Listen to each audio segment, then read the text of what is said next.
Bonjour à tous et merci au Musée du Louvre d'avoir organisé cet événement et de m'avoir invité à réaliser l'exposition que vous avez sans doute déjà vue ou que vous allez voir dans le Salon Carré. Comme l'a dit Dominique de Fonréau tout à l'heure, nous aurions dû être deux à cette table aujourd'hui pour vous présenter l'exposition. Pierre Ancrevet et moi-même pensé qu'il fallait faire cet hommage. Le Musée du Louvre a accueilli cette proposition avec beaucoup d'enthousiasme. Pierre Ancrevet était un spécialiste tout à fait exceptionnel de l'œuvre de Soulages. Il a publié le catalogue raisonné, 4 volumes du catalogue raisonné, évidemment inachevé puisque l'œuvre se poursuit. Et il a consacré beaucoup de temps de sa vie à l'œuvre de Soulages. Et je voulais moi aussi lui rendre hommage. Et puis je pensais aussi qu'il était important et intéressant pour vous, puisque cette exposition s'appelle Soulages au Louvre, et bien de vous présenter tout d'abord ce très beau document de Jonel Christiani, et donc de donner la parole aujourd'hui, ce matin, à Pierre Soulages lui-même dans le Musée du Louvre. Donc Pierre Soulages a été invité par le Musée du Louvre à exposer son œuvre, ce qui est un événement rare de rendre hommage à l'œuvre d'un peintre contemporain de son vivant dans les salles prestigieuses de ce musée qui rassemble tant de chefs-d'œuvre de l'histoire de l'art. Et comme je viens de le dire, je crois que c'était important de voir d'abord ce film et d'entendre la parole du peintre, et du peintre parlant d'autres peintres. Et une partie du film se déroule précisément dans le Salon Carré, dans la salle où sont aujourd'hui rassemblées les peintures de Soulages. Je suis persuadé qu'on apprend toujours beaucoup d'entendre un artiste commenter des œuvres du passé, vous venez d'en avoir un très bel exemple, et de percevoir ainsi comment il superpose ses propres recherches à celles qui les ont précédées. C'est une grande qualité de ce film. Comme vous le savez tous, car cet événement a été largement relayé par les médias, Soulages a fêté son 100e anniversaire le 24 décembre dernier. Et donc, c'est à cette occasion que le musée a souhaité lui rendre hommage en lui ouvrant une de ses salles les plus prestigieuses, ce Salon Carré où se tenait le Salon des Académies au XVIIIe siècle, devenu le Salon des artistes vivants dans la première moitié du XIXe siècle. C'était donc une sorte de galerie d'art contemporain avant la lettre. C'est là que sont exposés aujourd'hui les grands chefs-d'œuvre de la première Renaissance italienne, Giotto, Frangelico, Uccello, et cette Maestà de Cimabue, très chère à Soulages, à Pierre Soulages, comme vous venez de l'entendre. Les seuls précédents d'un événement de ce type ont concerné Picasso et Chagall, qui l'un et l'autre ont eu droit à un tel hommage pour leur 90e anniversaire dans les années 1970. Mais pour autant, le Louvre est bien entendu ouvert depuis toujours aux artistes vivants. L'un de ses premiers conservateurs était un peintre, Hubert Robert, et le Muséum central des arts de la République, créé en 1793, avant d'ouvrir plus largement, était réservé certains jours aux artistes qui réalisaient des copies des maîtres. Le Louvre gardera toujours une relation active avec les artistes de son temps, à travers des commandes à des peintres contemporains, Delacroix pour la galerie d'Apollon, et plus près de nous, le plafond commandé à Braque, ou tout récemment, Kiefer, Morellet, Twombly sont ces exemples d'incursion de l'art actuel dans les salles du musée. Le musée du Louvre s'est aussi mobilisé dans ce domaine à travers des invitations de toutes sortes qui se sont multipliées ces dernières années. Et les témoignages d'artistes ayant été marqués par leur visite au Louvre sont bien entendu innombrables. Je vous renvoie à ce sujet au livre de Pierre Schneider qui s'appelle « Les dialogues du Louvre », l'auteur relatant ses visites avec une dizaine d'artistes, dont précisément Pierre Soulages, et le texte de cet échange qui est très passionnant et d'ailleurs repris dans notre catalogue. Soulages a visité le musée du Louvre pour la première fois en 1938. Il était monté à Paris, comme on dit, pour préparer le professorat de dessin depuis Rodez, sa ville natale. Et bien qu'un de ses professeurs l'y ait incité, il refuse alors d'entrer à l'école des Beaux-Arts, à Paris, l'école nationale des Beaux-Arts, pourtant la plus prestigieuse, lorsqu'il constate le type d'enseignement que l'on y pratique. C'est-à-dire qu'il a très tôt conscience de ce que doit être sa démarche artistique. Et le voici donc qui investit aujourd'hui cette célèbre salle du Salon Carré, plus de 80 ans après sa première visite, ce qui est assez extraordinaire et bien évidemment unique. Hommage est donc rendu à un grand peintre français, l'un des plus célèbres dans son pays, comme à l'étranger, où il a exposé un peu partout, qui est présent dans les collections d'une centaine de musées à travers le monde, qui a commencé son œuvre au lendemain de la guerre, en 1946, et qui aujourd'hui, en 2020, est toujours pleinement actif dans son atelier.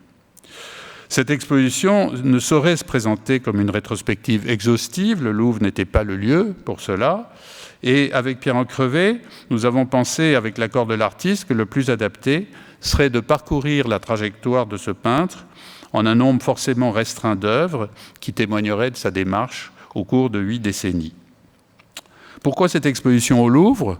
Je crois que l'on peut affirmer que cette œuvre est sans aucun doute l'une de celles qui s'est le plus affirmée au cours du dernier demi-siècle, forgeant son style propre et désormais unique, qu'elle représente un parcours exemplaire et d'une remarquable cohérence dans le choix de la non-figuration, qu'elle s'est également sans cesse renouvelée tout en restant fidèle à ses positionnements de départ, et surtout parce que ce très grand peintre est aujourd'hui encore en pleine activité dans son atelier et que nous espérions, évidemment, en initiant ce projet, pouvoir également inclure des peintures nouvelles. À cet égard, notre attente a été comblée. On a déjà vu la peinture de Soulages au musée du Louvre à 2 reprises, dans l'exposition polyptyque que je vous montre ici, ou exposition polyptyque ou le tableau multiple, en 1990, où un grand polyptyque accueillait le visiteur dans la rotonde d'entrée des salles d'exposition temporaires. Et lorsqu'une peinture récente fut accrochée aux côtés de la bataille d'Uccello, toujours dans le Salon Carré, parallèlement à la grande rétrospective de 2009 au Centre Pompidou, dont nous étions également les commissaires, Pierre Encrevé et moi-même. Soulages est un peintre ancré dans la modernité, mais bien au-delà, dans une histoire de l'art qu'il s'est construite. Tous les artistes se façonnent, si je puis dire, leur propre histoire de l'art. Ils piochent à la fois dans les musées, les livres, les voyages, des événements personnels ou anecdotiques, et échafaudent ainsi leur imaginaire dont va découler la mise en place et la poursuite de leur œuvre. Pierre Soulages est né à Rodez, chef-lieu du département de l'Aveyron, au lendemain de la fin de la Première Guerre mondiale. Ses références sont aussi les premières découvertes d'un enfant et adolescent dans cette province du Rouergue, loin des centres urbains, et à l'époque extrêmement pauvre en références culturelles, comme on peut l'imaginer. Pourtant, il trouvera très jeune quelques occasions d'entrer en contact avec des formes et des images. Le hasard met le jeune adolescent face à une reproduction de la grotte d'Altamira. Et souvenez-vous que lorsque Pierre Soulages a 16 ans ou même 20 ans, Lascaux n'a pas encore été découverte, et encore moins évidemment Chauvet. Il restera toujours fasciné par ces peintures de la préhistoire, tant par la représentation des formes que par les matériaux et la relation au support de ces peintures. Ma réflexion, dit-il, a commencé à 16 ans, devant une photo d'un bison d'Altamira, celui que vous voyez ici, peint à ma stupéfaction il y a 180 siècles. Le rocher est déjà bison avant que le peintre ne s'en mêle. C'est cette confusion qui est une fusion que j'aime. Entre le hasard de la pierre et la volonté du graveur, naît une entente semblable à celle qui surgit entre la volonté de l'artiste moderne et l'inconnu qui l'affronte. Ou encore, Soulages voit dans un opuscule de la radio scolaire, et lorsqu'on regarde ce Lavis de Rembrandt, on y voit des coups de pinceau qui ne sont pas sans évoquer ceux de Soulages 3 siècles plus tard, ce Rembrandt que vous voyez ici sur l'image. À Rodez, il y a également un musée qui s'appelle le musée Fenaille. Et dans ce musée sont rassemblées des œuvres qui ont été découvertes dans la région, qui remontent au 3e ou au 2e millénaire avant notre ère, qui sont des statues menhirs. Et Soulages dit que ces pierres gravées venaient de loin et allaient loin en moi par leur densité, leur frontalité, l'impression d'une puissance indéfectible. Et aussi, et peut-être surtout, Sainte-Foy de Conques, dont il dit que c'est là, en visitant tout jeune cette abbatiale, qu'il a su qu'il voulait devenir peintre, et dont beaucoup plus tard, il sera invité à réaliser les vitraux. Vous voyez ici une vue extérieure, mais on voit également à l'extérieur les vitraux de Soulages. Soulages restera toujours très attaché à l'art roman, et tout particulièrement à la peinture, comme les fresques de Tavan, et à l'architecture, comme celle de Conques, qui n'a aucune décoration ni enjolivement. Un peu plus tard, ce seront la révélation de la peinture de Courbet au musée Fabre de Montpellier, où il s'est inscrit à l'école des Beaux-Arts, là aussi où il va rencontrer sa femme, Colette, avec qui il s'est marié en 1942. Et ils sont toujours mariés ensemble en 2020. Faites le calcul. Donc en 1942, avant de se dissimuler comme agriculteur avec des faux papiers pour échapper au service du travail obligatoire. Soulages arrive donc à Paris en 1946 et c'est à ce moment-là que commence son œuvre dans les conditions précaires d'un jeune couple logé dans un petit appartement de banlieue. Mais les événements vont aller très vite. Refusé au prestigieux Salon d'automne, il expose au Salon des surindépendants qui n'a pas de jury d'admission. Et il est tout de suite remarqué par les artistes et par le milieu de l'art. Sa peinture se distingue par ses couleurs sombres, par la structure solide qui ne correspond ni à l'abstraction froide des peintres de la géométrie, ni au post-cubisme en petites touches colorées évoquant souvent la nature des peintres abstraits de l'époque, ni encore à un expressionnisme gestuel auquel Soulages se refusera toujours. Et au salon, il est remarqué par un peintre beaucoup plus âgé qui s'appelle Francis Picabia, une des grandes figures de Dada. Et Francis Picabia le rencontre et lui dit je vais vous dire ce que m'a dit Pissarro. Donc vous voyez, on remonte à l'impressionnisme. Je vais vous dire ce que m'a dit Pissarro quand il a vu pour la première fois mes œuvres. Il m'a dit, avec l'âge que vous avez et l'art que vous faites, vous allez avoir très vite beaucoup d'ennemis. Et la prédiction était non pas juste en ce qui concerne les ennemis, mais juste en ce qui concerne l'intuition qu'avait Picabia de la qualité de l'œuvre de Soulages. L'œuvre de Soulages commence par des œuvres peintes au brou de noix. Le brou de noix, c'est un matériau qui est inusité pour les beaux-arts, qui est une matière généralement utilisée par les menuisiers ou les artisans. Soulages, pour peindre au brou de noix, utilise des outils qui sont les brosses employées par les peintres en bâtiment, des larges traces, et non pas les petits pinceaux qu'ont d'habitude les artistes peintres. Et ces œuvres se singularisent par ces coups de brosse organisés en une forme qui se lie d'un seul coup. C'est le surgissement d'un ensemble, une simultanéité. Et Soulages aime particulièrement dans ses peintures, dont vous voyez ici une partie de l'accrochage dans le salon carré avec deux de ces brous de noix et le seul et unique grand brou de noix sur toile qui existe de la même époque.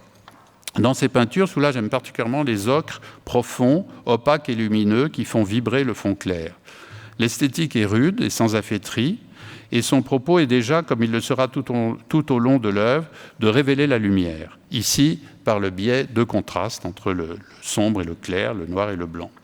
Par ce contraste avec les traces noires, les couleurs sombres s'éclairent parce que, dit Soulages, je les rapproche d'une couleur encore plus sombre qui est le noir. C'est ce principe qui va d'une certaine manière présider à sa peinture pendant les 3 premières décennies de son œuvre.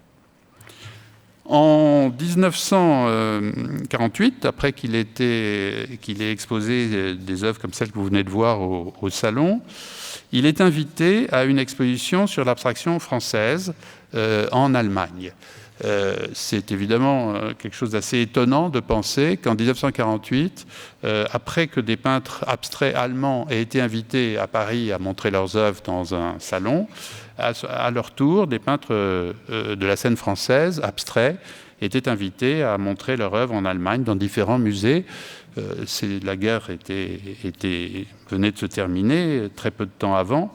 Et comme chacun sait, les artistes d'avant-garde, les artistes abstraits par exemple, avaient été interdits de réaliser leurs œuvres pendant toute la période de la guerre. Donc c'était une reconnaissance à la fois une aide à ces jeunes artistes allemands qui avaient été brimés, et puis une façon pour la France de montrer des œuvres de ces artistes. Et dans la sélection distinction qui est faite de ces peintres abstraits français. Il y a un petit jeune qui est Pierre Soulages, au milieu d'artistes beaucoup plus âgés, comme Kupka, qui est un des pionniers des débuts de l'abstraction, Auguste Herbin. Il y a également Soulages. Et l'œuvre de Soulages est choisie pour l'affiche de l'exposition que vous voyez ici, ce qui évidemment va constituer pour Soulages un événement important et également une diffusion immédiate de son œuvre en Allemagne et au-delà. Il écrit à l'occasion de cette exposition un texte qui est publié dans le catalogue, qui est un texte qui sera repris très souvent parce qu'il est tout à fait intéressant et passionnant par rapport à ce que Soulages veut affirmer dès ses débuts. Il n'a pas 30 ans encore quand a lieu cette exposition, et il écrit « Une peinture est un tout organisé », j'insiste sur le terme « tout organisé », un ensemble de relations entre des formes sur lequel viennent se faire et se défaire les sens qu'on lui prête. Le contenu de cet ensemble n'est pas un équivalent d'émotions, de sensations, il vit de lui-même. Donc avec une formule comme celle-ci, on peut dire que sur les principes de son œuvre, tout est déjà en place. Autre œuvre qu'il va réaliser à la même époque, mais qui seront pas exposées sur le moment, qui seront retrouvées plus tard et qui constituent une expérience importante, même si elle est très courte. Il n'en existe que 3, ce sont ces goudrons sur verre. Le goudron est évidemment une matière d'usage très ordinaire qui a été employée ici sur un morceau de verre cassé provenant d'une serre à l'aide d'une brosse de peintre en bâtiment, une brosse très large. Les rapports de transparence et d'opacité sont évidemment différents de ceux du papier. La surface du verre n'est pas blanche mais translucide. Le noir du goudron ne s'oppose donc pas au blanc, mais à la lumière. Et Soulages, lorsqu'il retrouvera ses œuvres et lorsqu'il en parlera, se souviendra qu'il avait été frappé en arrivant à Paris, dans ses premières venues à Paris, après la guerre, par les verrières cassées de la gare de Lyon, rapiécées par de grandes feuilles goudronnées. Et évidemment, en voyant ses œuvres, on ne peut pas ne pas penser aux vitraux de Conques qu'il réalisera un demi-siècle plus tard. Dès les années 50, Soulages pratique des grands formats avec une structure formelle solide, et je dirais qu'il a trouvé, après ses premières œuvres tout à fait importantes, intéressantes, mais néanmoins relativement atypiques par rapport à ce qui va suivre, il a trouvé son style, il a trouvé sa formule artistique avec des œuvres comme celles que vous voyez ici. Dès ce moment-là, il choisit de désigner ses toiles par leur dimension et leur date, et de se refuser à choisir des titres qui renvoient à une réalité extérieure à la peinture. C'était ce qu'il disait dans la citation que je vous disais à l'instant, des relations entre les formes sur lesquelles viennent se faire et se défaire les sens qu'on lui prête. Ni image, ni langage, telle est sa conception de la peinture. Il connaît une renommée précoce dès le moment où ses œuvres sont réalisées, avec en particulier une galerie new-yorkaise qui, pendant 10 ans, de 1954 à 1965, expose quasiment chaque année sa production annuelle et la diffuse dans des collections publiques et privées aux États-Unis. Il va se lier d'amitié avec quelques grands artistes de la scène américaine, comme Mark Rothko ou Motherwell, mais il suscitera aussi des querelles et une certaine jalousie au sein d'une certaine critique qui voudra établir une comparaison défavorable pour Soulages avec un autre peintre de la scène américaine, Franz Klein, se basant sur une chronologie inexacte et une similitude assez sommaire. Soulages a été un peintre abstrait bien avant Klein, et pour autant, cette association, témoignant d'une attitude nationaliste assez caricaturale, collera longtemps à son image et, au fond, d'une façon générale, aux relations longtemps conflictuelles entre Paris et New York, entre les peintres, les artistes de la scène française et les artistes de la nouvelle jeune scène américaine. Pourtant, les expositions muséales se multiplient, d'abord en Allemagne, puis aux États-Unis, et un peu plus tard, Paris, enfin, en 1967, avec une première rétrospective au Musée national d'art moderne. Dans ces peintures des années 50, comme celle que vous voyez ici, il superpose plusieurs couleurs, recouvertes ensuite avec le noir. Et en repassant, en amincissant la couche noire, la couleur réapparaît, transformée par le passage du noir, et au fond, il réalise des effets de ce qu'on peut appeler un clair-obscur contemporain. la couleur noire recouvre, puis découvre, par raclage, des couleurs préalablement déposées sur la surface, des rouges, des ocres, des bleus.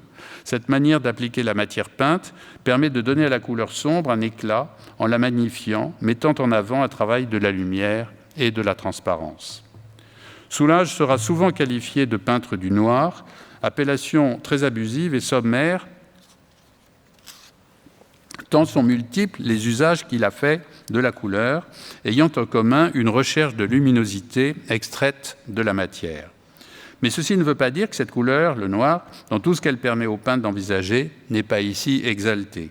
Le noir n'a pas chez lui de valeur symbolique, mais offre, par le contraste ou le traitement de la matière, un potentiel pictural dont le peintre ne s'est jamais lassé. Soulages qualifie le noir de couleur d'origine. Il ne manque pas d'ailleurs de faire remarquer que les peintres des cavernes travaillaient dans l'obscurité au moyen de charbon de bois. Et il a souvent rappelé cette anecdote lorsque, peignant enfant des traits d'encre de Chine sur une feuille blanche, on l'avait demandé ce qu'il était en train de faire, il avait qualifié son dessin de paysage de neige. Les œuvres de cette période ont une construction formelle solide, des larges traces qui structurent le tableau, qui forment une forte charpente. Et le geste qu'emploie Soulages pour appliquer la couleur sur la toile est un geste, entre guillemets, ralenti, un geste contrôlé, qui est tout à fait contraire à la gestuelle expressive, d'où par transparence, raclage, étalement de matière, surgit la lumière. On le voit, je crois, assez bien sur cette œuvre qui est présentée dans l'exposition. L'œuvre se poursuit dans les années 60 et les formats s'agrandissent encore. Ce sont souvent de larges champs horizontaux, fondés sur le contraste du noir et du blanc, parfois d'autres couleurs. Ici, il y a de l'ocre, dans d'autres cas, il y a du bleu. De larges nappes de couleurs qui emplissent la surface et qui témoignent du rejet de tout lyrisme. Quelques éclats de blanc éclairent la surface et qui est presque entièrement recouverte de couleur noire dans des toiles particulièrement monumentales et très impressionnantes malgré leur simplicité, si l'on peut dire, où la quasi-totalité de la surface est recouverte de noir avec ces quelques fragments de lumière blanche qui éclairent la totalité du tableau. On en arrive à la fin des années 70 et aux premières peintures outre-noires qui datent de 1979. Elles apparaissent cette année-là après une sorte de lutte avec l'ange, un moment de doute et de recherche dans l'atelier, où le peintre raconte que le noir avait tout envahi, sans qu'il en ressorte apparemment une peinture réussie, et qui se révèle finalement comme le début d'une nouvelle étape dans son œuvre. Recouvrant toute la surface d'un seul pigment, la lumière se trouve reflétée, transformée par le noir. Selon l'outil employé et la manière dont la matière est appliquée, des reflets différents créent la dynamique picturale.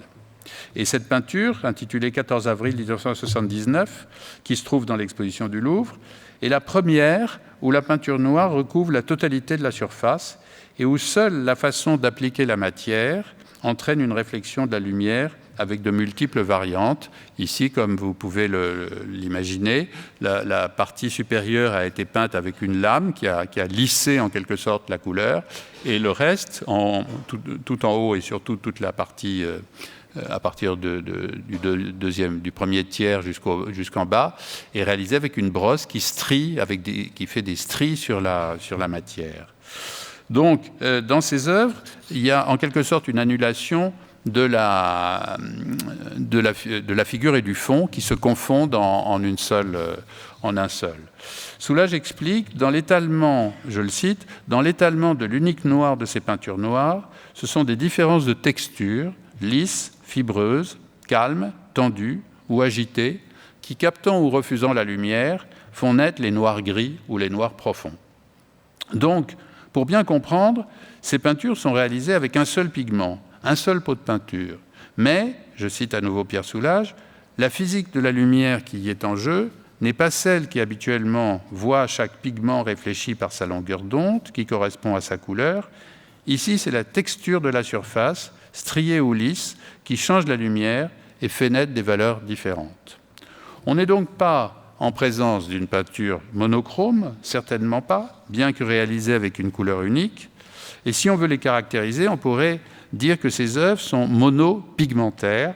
Pierre Encrevé utilisera une formule savante mais juste, peinture monopigmentaire à polyvalence chromatique. Donc un seul pigment, mais de nombreuses valeurs qui émanent de ces reflets lumineux.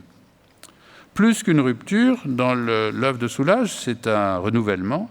Soulages devient alors le peintre du noir et de la lumière. Auparavant, il jouait des contrastes entre le sombre et le clair, le noir et la couleur. Désormais, si l'on peut dire, il peint la lumière. J'ai eu la chance d'organiser en 1979 au Centre Pompidou une exposition de peinture récente de Soulages, celle que vous voyez ici sur l'image, au moment même où il commence à réaliser ce qu'il n'appelle pas encore l'outre noir. À l'époque, on parle plutôt de peinture noire, ce qui est évidemment inexact, ou en tout cas insuffisant pour les qualifier, ou de noir-lumière. Mais le terme d'outre noir inventé par Soulages sera finalement celui qui sera définitivement retenu. Outre noir, comme on dit, outre-Manche, outre-Rhin, au-delà d'eux, au-delà de cette mer, au-delà de ce fleuve, et donc un autre pays de peinture. Nous avions montré, comme vous le voyez sur cette image, à l'époque, ces peintures nouvelles accrochées dans l'espace de la salle, entre sol et plafond, comme des murs. Et nous referons la même mode de présentation en 2009 à l'exposition, à la grande rétrospective du Centre Pompidou. Et au Salon Carré, nous avons voulu essayer de simuler en quelque sorte ce type de présentation en installant dans l'espace un panneau sur lequel deux œuvres sont posées des deux côtés, sachant que dans le Salon Carré, évidemment, on ne pouvait pas accrocher au plafond qui est fragile et ça n'était pas possible. Mais donc, tout ça pour vous montrer, en vous montrant cette image de 1979, que l'outre noir remonte donc à 40 années, soit une durée plus longue que la période antérieure dans l'œuvre de Soulages. Il ouvre un nouveau champ mental qui va désormais se poursuivre en multipliant les expériences picturales à partir de ce protocole pourtant très restreint. Pierre Soulages explique que la peinture, du fait de la relation de la lumière à la surface, se passe désormais devant et non pas seulement sur la toile. Celui qui regarde ma peinture est dans ma peinture. Souvenez-vous tout à l'heure de l'approche de Soulages de la Maestà de Cimabue.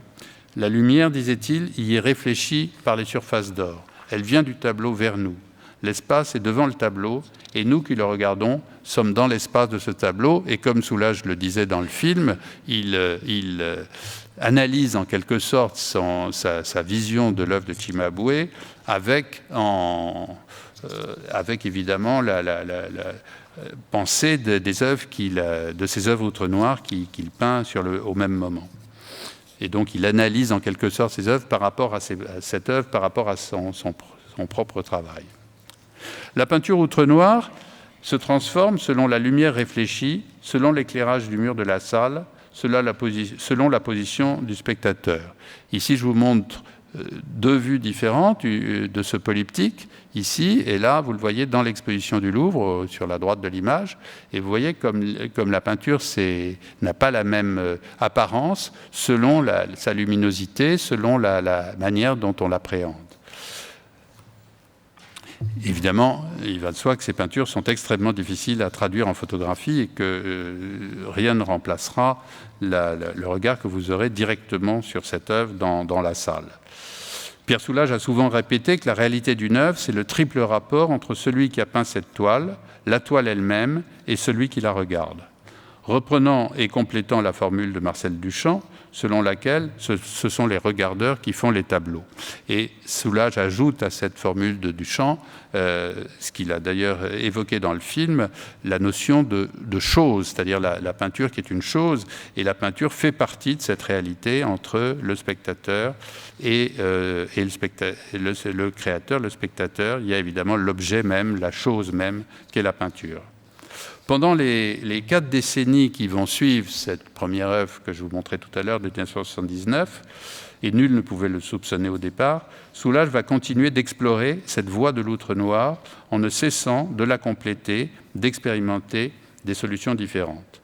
Et en particulier dans des polyptyques, comme ici, dans l'œuvre que vous voyez, ou celle-ci, qui permettent d'étendre les formats les scansions des panneaux, la ligne qui les sépare, jouant son rôle dans le rythme de la composition.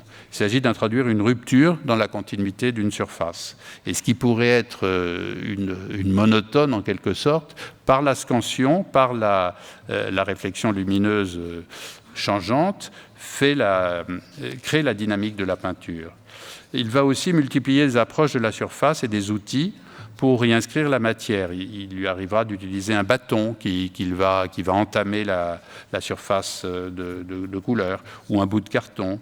Et il faut noter à cet égard que Soulages a presque toujours fabriqué ses propres outils. Il ne s'est pas adressé, sauf peut-être ceux que je vous montrais au tout début, mais qui étaient justement précisément pas des outils d'artiste peintre, mais il a toujours fabriqué des outils en fonction de ce qu'il cherchait. Il fait également intervenir des couleurs, parfois le bleu, parfois l'ocre, et également dans des œuvres que vous ne voyez pas dans l'exposition, parce que l'exposition avait nécessairement une sélection d'œuvres restreinte et qu'on ne pouvait pas tout montrer, mais il y a également des œuvres de cette époque où il joue avec des contrastes, avec des zones laissées blanches. Il y aura même parfois, il fera même une peinture entièrement blanche, mais ce sera une expérience sans suite à ce jour.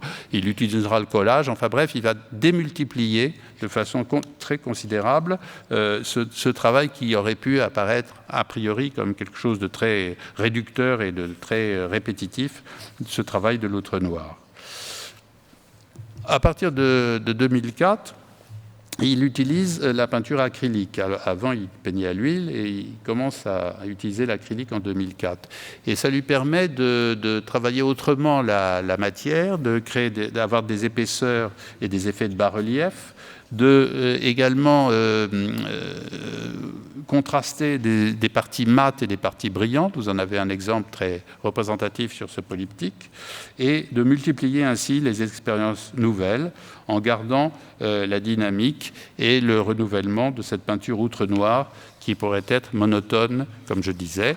Et il en arrive parfois à des peintures très radicales, comme ici, ce diptyque en 2 panneaux, avec une partie mate, une partie brillante, toujours avec le même pot de peinture. Hein, c'est le traitement de la couleur qui a créé une surface mate sur le brillant, et en recreusant la partie mate, il retrouve la couche brillante initiale, et de même dans la partie brillante, il crée cette diagonale sans doute avec un bâton ou un morceau de carton, et il fait surgir cette lumière dans cette zone qu'il a travaillée. Au cours de l'année 2019, donc l'année de son 100e anniversaire, Soulages peint plusieurs grandes toiles verticales d'un format inusité, équivalent à 3 carrés superposés de 130 cm de côté. Donc ce sont des peintures qui font très précisément 130 cm de large et 3,90 m de haut. Il est clair que leur format vertical répond en l'occurrence au souci qu'il avait de les inscrire dans l'espace, sur ce grand mur du salon carré, face aux fenêtres, avec une longue peinture horizontale à ses côtés. Quand nous avons pensé l'exposition avec Pierre Encrevé, nous avons choisi les œuvres qui sont dans l'exposition. Nous avons soumis notre sélection à Pierre Soulages, il a ajouté une œuvre, mais enfin disons qu'il a approuvé la sélection sans du tout la discuter. Elle était fonction du projet de faire un parcours aussi complet, bien que très synthétique, de l'œuvre, et également elle tenait compte des murs et de la dimension des murs. Et puis le mur que vous avez sur la droite de l'image ici, nous l'avions laissé vide en disant à Pierre Soulages, eh bien voilà, ce mur-là, on choisira un peu au dernier moment des œuvres des dernières années, évidemment en ayant l'espoir que des œuvres nouvelles seraient possibles au moment de l'exposition. Et ma surprise fut grande lorsque j'ai découvert dans l'atelier la première de ces peintures verticales, qui d'ailleurs pas une de celles que finalement nous avons retenues, c'est une peinture qui les a précédées, du fait de ses dimensions, tout d'abord, que je n'attendais pas, il faut le dire, chez un artiste dans sa 100e année, mais aussi du fait de ce format inédit, de cette verticalité accentuée, de cette élévation en quelque sorte, très, très impressionnante. Il émane de ces stèles immenses, longues et étroites, comme le sont certaines fenêtres de l'abbaye de Conques, pour lesquelles l'artiste a conçu ces vitraux translucides dont je vous parlais, une solidité monumentale, une dynamique sereine, une sorte de calme limpide.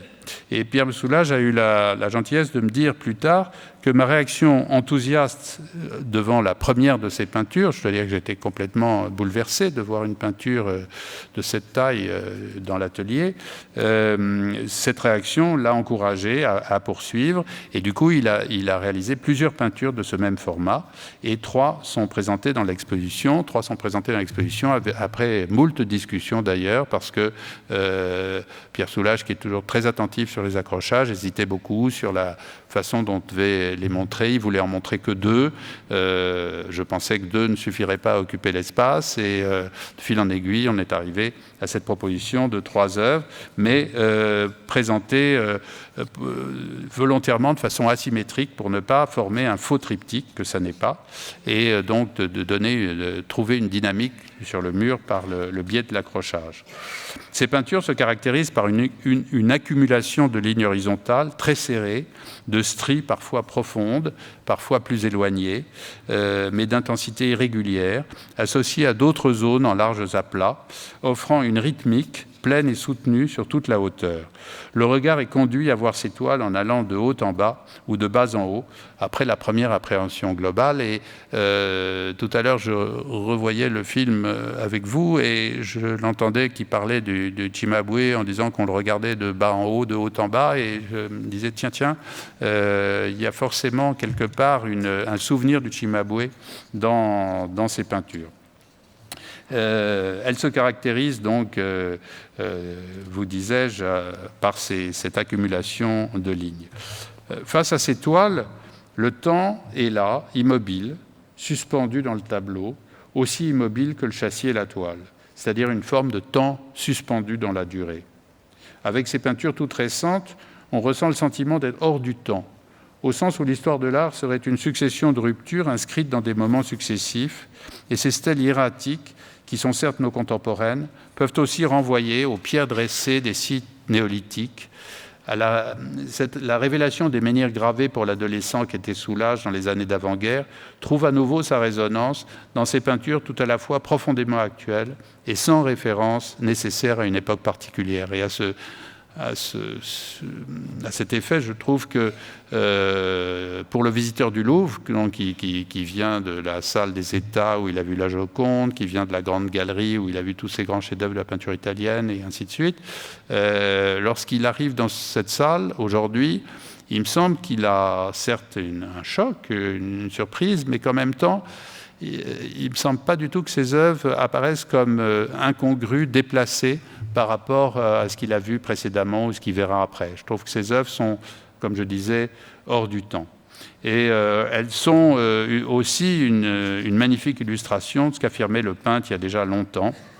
Chaque tableau est à la fois un tableau terminé et une étape, un moment de quelque chose de plus vaste, qui est la succession de mes toiles que je ne peux prévoir.